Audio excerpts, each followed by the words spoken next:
LSTD AE examining അടുത്തല്ലേ. അതുപോലെ തന്നെ കേരള സ്റ്റേറ്റ് ഹൗസിംഗ് ബോർഡിൽ അസിസ്റ്റന്റ് എഞ്ചിനീയർ നോട്ടിഫിക്കേഷനും വന്നിട്ടുണ്ട്. ഈ രണ്ട് സിലബസും കോമൺ തന്നെയാണ്, സെയിം ആണ്. നമുക്ക് ആദ്യം LSTD പരീക്ഷ എഴുതിയതിന് ശേഷം ആണ് അസിസ്റ്റന്റ് എഞ്ചിനീയർ KSHB വരിക. അപ്പം ഇനി കുറച്ച് ദിവസങ്ങൾ മാത്രമാണ് നമ്മുടെ മുന്നിലുള്ളതല്ലേ. അവസാന നിമിഷം ഏതൊക്കെ ടോപ്പിക്സ് ഇമ്പോർട്ടൻ്റ് ആയിട്ട് റിവൈസ് ചെയ്യണം, ഏതൊക്കെ ടോപ്പിക്സിൽ നിന്നും ചോദ്യങ്ങൾ മസ്റ്റായിട്ട് നമ്മൾ ചെയ്യണം തുടങ്ങിയ ഒരുപാട് കൺഫ്യൂഷൻ നിങ്ങളുടെ ഉള്ളിൽ ഉണ്ടായിരിക്കും അല്ലേ. അപ്പോൾ ഇന്നത്തെ വീഡിയോ എന്ന് പറയുന്നത് അസിസ്റ്റന്റ് എഞ്ചിനീയറിന് നിങ്ങൾ നിർബന്ധമായും പഠിക്കേണ്ട കുറച്ച് ഹോട്ട് ടോപ്പിക്സ് ആണ്. ഇത് ഒഴിവാക്കി പോകരുത്. കാര്യം ഇത് ഒഴിവാക്കി പോയി കഴിഞ്ഞാൽ നിങ്ങൾക്ക് വലിയ നഷ്ടബോധം എക്സാം ഹോളിൽ ഇരുന്ന് തോന്നും. അപ്പോൾ അതുകൊണ്ട് തന്നെ അസിസ്റ്റന്റ് എഞ്ചിനീയറിൻ്റെ ഹോട്ട് ടോപ്പിക്സ് ആയിട്ട് ഇമ്പോർട്ടൻ്റ് ആയിട്ട് നിങ്ങൾ നോക്കേണ്ട കുറച്ച് ടോപ്പിക്സ് ആണ് നമ്മൾ ഇന്നത്തെ വീഡിയോയിൽ ഡിസ്കസ് ചെയ്യുന്നത്. അപ്പം ആദ്യമായിട്ട് നമുക്ക് ഓപ്പൺ ചാനൽ ഫ്ലോയിലേക്ക് വരാം. അതായത് നമ്മുടെ ഫ്ലൂയിഡ് മെക്കാനിക്സിലെ ഓപ്പൺ ചാനൽ ഫ്ലോ ഭാഗത്തിൽ നമുക്ക് സ്ഥിരം PSC ചോദിക്കുന്ന ചോദ്യങ്ങൾ അടങ്ങിയ ആ ഒരു പർട്ടിക്കുലർ ടോപ്പിക്സ് എന്ന് പറയുന്നത് ഗ്രാജുവലി വേരിഡ് ഫ്ലോ, അതിനകത്ത് critical depth, conjugate depth, hydraulic mean depth, rapidly varied ഫ്ലോയിനകത്ത് സീക്വൻറ്റ് ഡെപ്ത്, എനർജി ലോസ്. ഈ എനർജി ലോസിനെ ബേസ് ചെയ്ത് പ്രോബ്ലംസ് വരെ PSC ചോദിച്ചിട്ടുണ്ട്. ഫോർമുല ആസച്ചും അതുപോലെ തന്നെ ആ ഫോർമുലയിൽ നിന്ന് ഡയറക്റ്റ്ലി സബ്സ്റ്റിറ്റ്യൂഷൻ വെച്ചിട്ട് പ്രോബ്ലംസും ഒക്കെ തന്നെ ചോദിക്കാറുണ്ട്.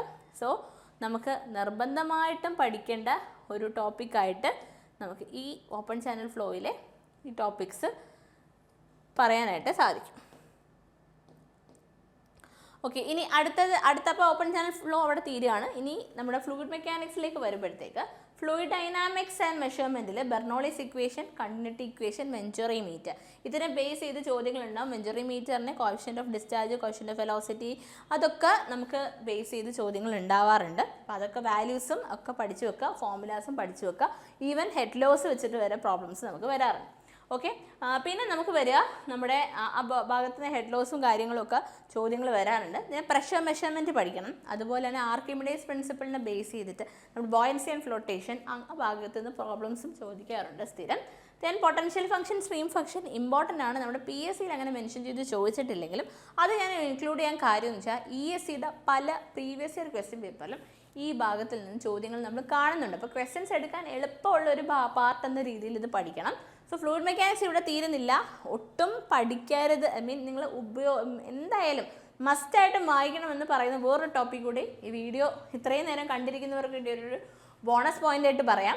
അതായത് നമ്മുടെ ഹൈഡ്രോളിക് മെഷീൻസ് ആണ്. ഹൈഡ്രോളിക് മെഷീൻസിൽ ടർബൈനും പമ്പും കംപ്ലീറ്റ് പോർഷൻസ് പഠിക്കുക. ടർബൈൻ തുടങ്ങുന്നതിന് മുന്നേ നമ്മുടെ വെലോസിറ്റി ട്രയാങ്കിൾ എന്താണ്, അതിൻ്റെ ഒരു ബേസിക് വെയിൻസിൽ വന്ന് വാട്ടർ സ്ട്രൈക്ക് ചെയ്യുന്ന പോർഷൻസ് ഒക്കെ ഉണ്ട്. അവിടെ തൊട്ട് തന്നെ PSC ക്വസ്റ്റ്യൻസ് ചോദിക്കാറുണ്ട്.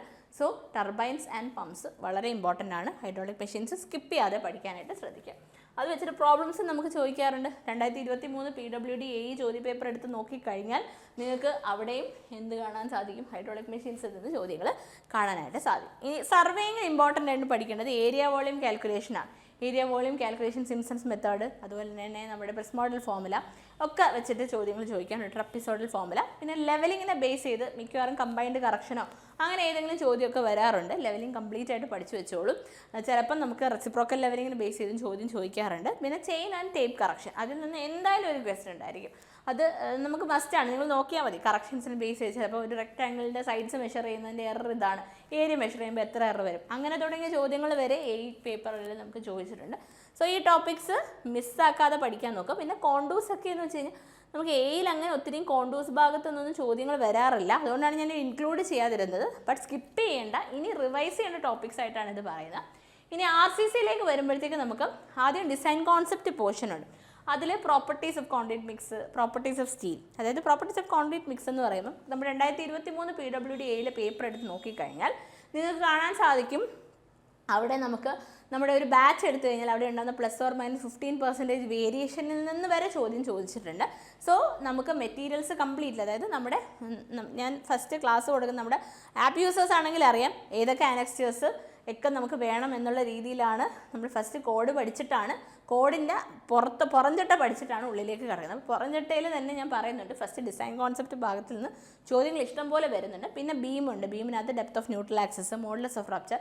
മോഡുലസ് ഓഫ് റപ്ചർ പറഞ്ഞപ്പോഴാണ് കഴിഞ്ഞ തവണ നമുക്ക് ബെൻഡിങ്ങും മോഡുലസ് ഓഫ് റപ്ചറോടെ കമ്പൈൻ ചെയ്തൊരു പരീക്ഷ ഒരു ചോദ്യം ഉണ്ടായിരുന്നു ഒരു AE പേപ്പറിനകത്ത്. അതായത് നമുക്ക് ഗ്രേഡ് ഓഫ് കോൺക്രീറ്റ് തന്നിട്ടുണ്ട്. അപ്പോൾ നമുക്ക് അവിടെ നിന്ന് എന്ത് കണ്ടുപിടിക്കാൻ പറ്റും? നമ്മുടെ ഫ്ലെക്ചറൽ സ്ട്രെങ്ത് കണ്ടുപിടിക്കാൻ പറ്റും. എങ്ങനെയാണ്? 0.7√FCK വെച്ച്. അത് ബെൻഡിങ്ങിൽ നിന്ന് ബെൻഡിങ് ഇക്വേഷന് സബ്സ്റ്റിറ്റ്യൂട്ട് എത്ര വാല്യൂ ഓഫ് മൊമെൻറ്റിലാണ് ഈ ഫസ്റ്റ് ഫ്ലെക്ചറൽ ക്രാക്ക് ഉണ്ടാവുക എന്ന രീതിയിലാണ് ചോദിച്ചത്. അപ്പോൾ M/I = σ/y എന്ന ഫോർമുലയിൽ സിഗ്മ എങ്ങനെയാണ് കിട്ടുന്നത്? 0.7√FCK. അത് കണ്ടുപിടിച്ചതിന് ശേഷം നമ്മൾ മൊമെൻറ്റ് വാല്യൂ കാൽക്കുലേറ്റ് ചെയ്യുന്ന രീതി രണ്ടും കമ്പൈൻ ചെയ്തൊക്കെ ചോദ്യങ്ങൾ വന്നിട്ടുണ്ട്. സോ നമ്മൾ ചോദ്യങ്ങൾ എത്രത്തോളം കൂടുതൽ ചെയ്യുന്നു അത്രയും വേഗത്തിൽ നമുക്ക് എക്സാം ഹോളിൽ എന്ത് ചെയ്യാൻ പറ്റും? ആൻസേഴ്സ് ചെയ്യാനായിട്ട് സാധിക്കും. പിന്നെ നമുക്ക് പ്രീസ്ട്രെസ്ഡ് കോൺക്രീറ്റ് ആണ്. പ്രീസ്ട്രെസ്ഡ് കോൺക്രീറ്റ് ഇല്ലാതെ ഒരു ചോദ്യപേപ്പർ ഇല്ല. നിങ്ങൾ 2020 ശേഷം നമ്മുടെ സിലബസ് മാറിയതിന് ശേഷം സിലബസ് സ്പെസിഫൈ ചെയ്ത് PSC പരീക്ഷ നടത്തിയതിന് ശേഷം ഞാൻ നിങ്ങൾക്ക് വേണമെങ്കിൽ ഒരു ചലഞ്ചായിട്ട് തരാം. ഏത് ചോദ്യപേപ്പർ എടുത്ത് നോക്കിക്കോളൂ, പ്രീസ്ട്രെസ് കോൺക്രീറ്റിൽ നിന്ന് 1-2 ചോദ്യങ്ങൾ ഉണ്ടായിരിക്കും. ഒന്ന് പ്രീസ്ട്രെസ് ലോസിൽ നിന്നായിരിക്കും. രണ്ടാമത്തത് നമുക്ക് ഒരു തവണ നമുക്കിപ്പം ലോഡ് തന്നിട്ട് ആ കേബിൾ ടെൻഡൻ നമുക്ക് ഇങ്ങനൊരു സാഗിങ് പോലെ വരും. അപ്പോൾ ഈ എസെൻട്രിസിറ്റി ചോദിക്കാം. പിന്നെ അതല്ലെങ്കിൽ നമുക്ക് ചോദിക്കാൻ പറ്റുന്ന പ്രീസ്ട്രെസ് ലോസിൽ നിന്ന് ചോദിക്കാം.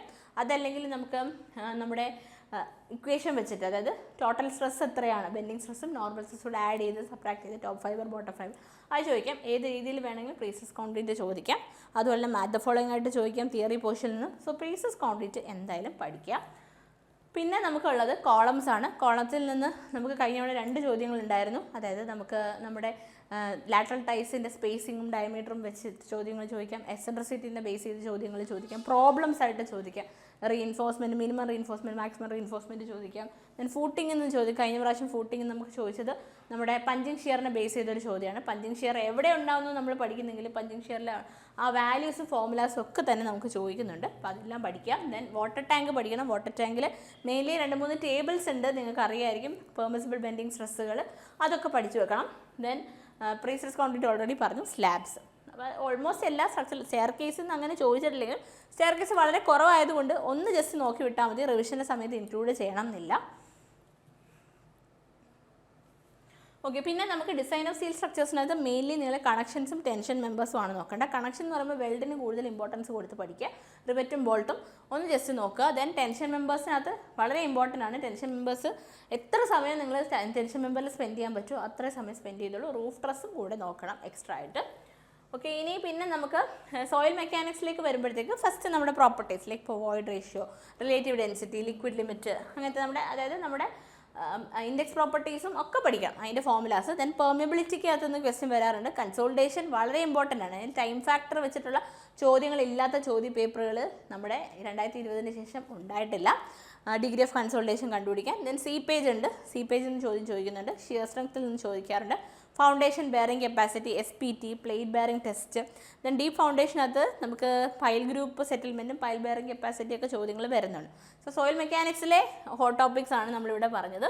ഇനി നമുക്ക് ഹൈവേ എഞ്ചിനീയറിംഗ് എടുത്തു കഴിഞ്ഞാൽ ജോമെട്രിക് ഡിസൈനിൽ നിന്ന് ചിലപ്പോൾ നമുക്ക് ഗ്രേഡ് കോമ്പൻസേഷനിൽ നിന്നോ അതല്ലെങ്കിൽ സൈഡ് ഡിസ്റ്റൻസിൽ നിന്നോ ട്രാൻസിഷൻ കർവിൻ്റെ ലെങ്ത്തിൽ നിന്ന് ചോദ്യം ചോദിക്കാം. വാലി കർവ് ഒന്നും ഇതുവരെ ചോദിച്ചിട്ടില്ല, അപ്പോൾ ട്രാൻസിഷൻ കർവ് ഒക്കെ ഒരുപാട് തവണ ചോദിച്ചിട്ടുണ്ട്. ദെൻ ട്രാഫിക് എഞ്ചിനീയറിംഗ് അടുത്ത ഇമ്പോർട്ടൻ്റ് ആയിട്ടുള്ള ചോദ്യങ്ങളാണ്. Capacity of road, speed density relationship, ഇതില്ലാത്ത ചോദ്യപേപ്പറുകൾ PSC ഇതുവരെ നടത്തിയിട്ടില്ല പരീക്ഷ. ദെൻ നമുക്ക് സിഗ്നൽ ഡിസൈനുള്ള സൈക്കിൾ ടൈം കാൽക്കുലേറ്റ് ചെയ്യാൻ ചോദിക്കും. ഹൈവേ മെറ്റീരിയൽസ്, പേയ്മെൻറ്റ് ഡിസൈൻ നമുക്ക് CBR മെത്തേഡ് മാത്രമാണ് സിലബസിൽ പറഞ്ഞിട്ടുള്ളത്. സോ അത് വ്യക്തമായിട്ട് നോക്കിയിട്ട് പോവുക. അപ്പോൾ ഇത് നമുക്ക് ഹൈവേ കഴിഞ്ഞിട്ടുള്ളൂ. ഇനി റെയിൽവേയിലേക്ക് വരുമ്പോഴത്തേക്ക് റെയിൽവേയിൽ നിങ്ങൾ മെയിനായിട്ട് പഠിക്കേണ്ട മേഖല എന്ന് പറഞ്ഞാൽ സ്ലീപ്പർ ഡെൻസിറ്റീനെ ബേസ് ചെയ്ത് ചോദ്യങ്ങൾ ചോദിക്കും. നമുക്ക് ഒരുവിധം പരീക്ഷകൾക്കെല്ലാം സ്ലീപ്പർ ഡെൻസിറ്റീനെ ബേസ് ചെയ്ത് ചോദ്യങ്ങൾ ചോദിക്കുന്നുണ്ട്. അപ്പോൾ സ്ലീപ്പർ ഡെൻസിറ്റി ഒഴിവാക്കരുത്. സ്ലീപ്പേഴ്സ് ഭാഗമാണ് കൂടുതൽ PSCക്ക് ഇഷ്ടം. പിന്നെ ഫിക്സ്ചേഴ്സും കൂടെ നോക്കാം. ബാക്കി എല്ലാം നോക്കണം റിവൈസ് ചെയ്യുന്ന സമയത്ത്. ഇനി എയർപോർട്ട് എഞ്ചിനീയറിംഗിലേക്ക് വന്നു കഴിഞ്ഞാൽ ബേസിക് റൺവേ ലെങ്ത്, അതിൻ്റെ കറക്ഷൻസ്, ടാക്സി വേയുടെ കുറച്ച് കാര്യങ്ങളും ഇപ്പോൾ ചോദിക്കാറുണ്ട്. പിന്നെ നമ്മുടെ ഫസ്റ്റ് എയർപോർട്ട് ക്യാരക്ടറിസ്റ്റിക്സ് എന്നൊക്കെ പറഞ്ഞ് ഫസ്റ്റ് ബേസിക് പഠിക്കുന്ന കാര്യങ്ങളുമാണ്. സ്ട്രെസ് ചെയ്ത് പഠിക്കേണ്ട. ഡോഗ് ഹാർബർ ടണലിനകത്ത് ഡെഫിനിഷൻസ് മാത്രമാണ് ചോദിക്കുന്നത്. urban പ്ലാനിങ്ങും വളരെ സിമ്പിളായിട്ട് മുന്നേ ചോദിച്ചിട്ടുള്ള പോലെ പല പ്ലാനിങ് തിയറീസിനെ ബേസ് ചെയ്ത് ചോദ്യങ്ങൾ ചോദിക്കാറുണ്ട്. ഇതൊക്കെ വളരെ urban planning, dog harbour tunnel engineering ഒക്കെ നിങ്ങൾ പരീക്ഷ അടുപ്പിച്ച് അവസാനത്തെ ആഴ്ചകളിൽ ഒരു ലാസ്റ്റ് ഉറങ്ങുന്നതിൻ്റെ ഒരു 2 മണിക്കൂർ മുന്നേ ഒക്കെ വായിച്ചാൽ മതി. അപ്പോൾ നമുക്കത് ഓർമ്മ വയ്ക്കും. മുന്നേ നേരത്തെ പഠിച്ചു വെക്കേണ്ട ആവശ്യമൊന്നുമില്ല. പ്രത്യേകിച്ച് അർബൻ പ്ലാനിങ്. പിന്നെ മെക്കാനിക്സ് സോളിഡ്സ് എടുത്തു കഴിഞ്ഞാൽ സ്ട്രെസ് സ്ട്രെയിനിൽ നിന്ന് ചോദ്യങ്ങൾ, വോളിമെട്രിക് സ്ട്രെയിൻ ഇമ്പോർട്ടൻസ് കൊടുക്കുക. ബെൻഡിങ് മൊമെന്റ് ഷിയർ ഫോഴ്സ് ഡയഗ്രത്തിൽ നിന്ന് ചോദ്യങ്ങളുണ്ടാകും. Bending, columns, principal stress. ഇതിനകത്ത് ഷിയർ സ്ട്രെസ്, അതുപോലെ ഷിയർ സ്ട്രെസ്സിനെ ബേസ് ചെയ്ത് റെയർലി ചോദ്യങ്ങൾ വരാറുണ്ട്. പിന്നെ നമുക്ക് ടോർഷനാണ് അത്രയധികം അങ്ങനെ ചോദിച്ച് കണ്ടിട്ടില്ലത്. പക്ഷേ വാട്ടർ അതോറിറ്റി എയ്ക്കൊക്കെ ടോർഷൻ പ്രോബ്ലങ്ങൾ ഉണ്ടായിരുന്നു. എന്തായാലും എല്ലാ ടോപ്പിക്സും പഠിക്കുക. ലാസ്റ്റ് ഫൈനൽ റിവിഷന് മാത്രം ഈ ടോപ്പിക്സിന് സ്ട്രെസ് കൊടുത്ത് റിവൈസ് ചെയ്ത് പ്രാക്ടീസ് ചെയ്യുക എന്നുള്ളതാണ്. ദെൻ സ്ട്രക്ചറൽ അനാലിസിസിനകത്ത് ഇൻഫ്ലുവൻസ് ലൈൻ ഡയഗ്രാം ഉണ്ട്, indeterminacy and stability of structures പഠിക്കണം, ആർച്ചസ്, മൊമെന്റ് ഡിസ്ട്രിബ്യൂഷൻ മെത്തേഡ്. ഇത്രയുമാണ് ഇമ്പോർട്ടൻ്റ് ആയിട്ട് ചോദിക്കുന്നതെങ്കിലും കഴിഞ്ഞ തവണ സ്ലോപ്പ് ഡിഫ്ലക്ഷൻ മെത്തേഡിൻ്റെ അസംഷൻസ് വരെ ചോദിച്ചിട്ടുണ്ട്. അപ്പം എല്ലാം പഠിക്കുക, സ്ട്രെസ് കൊടുത്ത് ഈ ടോപ്പിക്സ് റിവൈസ് ചെയ്യുക എന്നുള്ളതാണ്. ഓക്കെ. പിന്നെ നമുക്ക് ഹൈഡ്രോളജി ആൻഡ് ഇറിഗേഷനകത്ത് 5 ഇൻഡെക്സ്, W ഇൻഡെക്സ്, പിന്നെ discharge through catchment, water requirement of duty delta base ചെയ്ത് സിമ്പിൾ പ്രോബ്ലംസ് കിട്ടും നിങ്ങൾക്ക്. പിന്നെ ഫീൽഡ് കപ്പാസിറ്റി, കൺസെപ്റ്റീവ് യൂസ് വളരെ ഇമ്പോർട്ടൻ്റ് ആണ്. അത് സ്കിപ്പ് ചെയ്ത് പഠിക്കാതിരിക്കാനായിട്ട് ശ്രദ്ധിക്കുക. ദെൻ എൻവയോൺമെൻറ്റൽ എഞ്ചിനീയറിങ്ങിനകത്ത് water quality, water treatment, pH of sample, hardness, MPN test, sedimentation tank, flocculation tank, alum dosage, ഇത്രയുമാണ് വാട്ടർ സപ്ലൈ വരിക. പിന്നെ BOD, DO deficit, trickling filter, activated sludge process, ഇതൊക്കെ പ്രോബ്ലം വരെ വന്നിട്ടുള്ള പോർഷൻസ് ആയതുകൊണ്ട് ഇത്രയും തന്നെ പഠിക്കുക. പിന്നെ സെപ്റ്റിക് ടാങ്ക്, അതുപോലെ തന്നെ നമുക്ക് ഓക്സിഡേഷൻ പോണ്ട്, അതിൻ്റെയൊക്കെ ബേസിക് തിയറി കാര്യങ്ങളും അതിൻ്റെ ചിലപ്പോൾ ഡയമെൻഷൻസിൽ ബേസ് ചെയ്ത് ചോദ്യങ്ങൾ വരാൻ സാധ്യതയുണ്ട്. പിന്നെ നമുക്ക് എൻവയോൺമെൻറ്റൽ എഞ്ചിനീയറിംഗ് കഴിഞ്ഞു. അപ്പോൾ ഇത്രയുമാണ് നമ്മുടെ ഏകദേശം നമ്മുടെ സബ്ജക്ട്സ് ഒക്കെ. പിന്നെ ബിൽഡിംഗ് മെറ്റീരിയൽസ്, ബിൽഡിംഗ് കൺസ്ട്രക്ഷൻ ഞാൻ എടുത്ത് പറയുന്നില്ല, ബിക്കോസ് അത് വേരി ചെയ്തുകൊണ്ടിരിക്കും. കൺസ്ട്രക്ഷൻ ടെക്നോളജി ആണെങ്കിലും അതുപോലെ തന്നെ കൺസ്ട്രക്ഷൻ മാനേജ്മെൻറ്റിൽ എപ്പോഴും ടൈം എസ്റ്റിമേറ്റിനെ ബേസ് ചെയ്ത് പേർട്ടിൽ നിന്നും CPM-ൽ നിന്നും ചോദ്യം വരും. ബാക്കിയൊന്നും ഫിക്സഡ് ആയിട്ടല്ല ചോദിക്കുന്നത്. PSC പലപ്പോഴും സ്റ്റെയർ, പെയിൻറ്റ്, അങ്ങനെ ചില ടോപ്പിക്സ് ഉണ്ട് സ്ഥിരം ചോദിക്കുന്നത്. അപ്പോൾ സ്റ്റെയറൊക്കെ എന്തായാലും പഠിക്കുക. പിന്നെ നമുക്ക് പോയിൻറ്റിങ്, പ്ലാസ്റ്ററിങ്, ഫിനിഷിംഗ് വർക്ക്സ് ഒക്കെ പഠിക്കുക. ടിമ്പർ വളരെ ഇമ്പോർട്ടൻ്റ് ആണ്. ടിമ്പർ ഇല്ലാത്ത ചോദ്യപേപ്പറുകൾ ഇല്ല എന്ന് പറയുന്ന പോലെ ടിമ്പർ ചോദിക്കാറുണ്ട്, ബ്രിക്ക് ചോദിക്കാറുണ്ട്. അപ്പോൾ അങ്ങനെ ടോപ്പിക്സ് നമുക്ക് കോമൺ ആയിട്ട് പറയാമെങ്കിലും മിക്കവാറും സ്റ്റേറ്റ്മെൻറ്റ് ടൈപ്പ് കയറി ചോദിക്കുന്ന ഭാഗങ്ങളായതുകൊണ്ട് തന്നെ ശ്രദ്ധിച്ച് പഠിക്കേണ്ട 20 മാർക്കാണ് building materials, building construction, construction technology, construction management. Okay, construction technology in the sense concrete ടെക്നോളജിയാണ്. സോ അവസാന ഘട്ട റിവിഷനുകളിൽ ഈ ടോപ്പിക്കുകൾ നിർബന്ധമായി ഇൻക്ലൂഡ് ചെയ്യുക. ഒരു 60+ സ്കോർ ചെയ്യാനൊക്കെ ഇത് തന്നെ ധാരാളമാണ്. അപ്പം നിങ്ങൾക്ക് എക്സാമിന് വേണ്ടിയിട്ടുള്ള എല്ലാ ആശംസകളും ഞാൻ ഈ ഒരു അവസരത്തിൽ നേരിടുകയാണ്. ടെൻഷൻ വരുത്താതെ, അധികം ടെൻഷൻ അടിക്കാതെ ഇനിയുള്ള ദിവസങ്ങളിൽ എഫക്റ്റീവായിട്ട് പഠിച്ചത് റിവൈസ് ചെയ്യാനും ക്വസ്റ്റ്യൻസ് കൂടുതൽ ചെയ്യാനുമായി സമയം കണ്ടെത്തുക.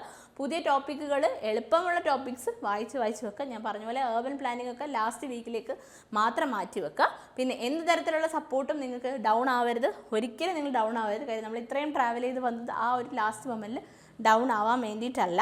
അപ്പം എന്തായാലും എല്ലാവരും എഫക്റ്റീവായി പഠിക്കുക. ഇനി ഈ പരീക്ഷ കഴിഞ്ഞ് നമുക്ക് KSHBയും വരുന്നുണ്ട്. വോട്ടെവർ ബി, നമുക്ക് എത്ര നല്ല മാർക്കുണ്ടെങ്കിലും അടുത്ത അറ്റംപ്റ്റ് നമ്മൾ ചെയ്യണം. കാര്യം നമുക്ക് എക്സാംസ് ഇങ്ങനെ കണ്ടിന്യൂസ്ലി വന്നുകൊണ്ടിരിക്കും. നമുക്കൊരു അഡ്വൈസ് നമ്മുടെ കയ്യിൽ വരുന്നത് വരെ നമ്മൾ ഈ ഒരു എക്സാം പ്രോസസ്സ് കണ്ടിന്യൂ ചെയ്തുകൊണ്ടിരിക്കണം. അപ്പോൾ all the best, thank U.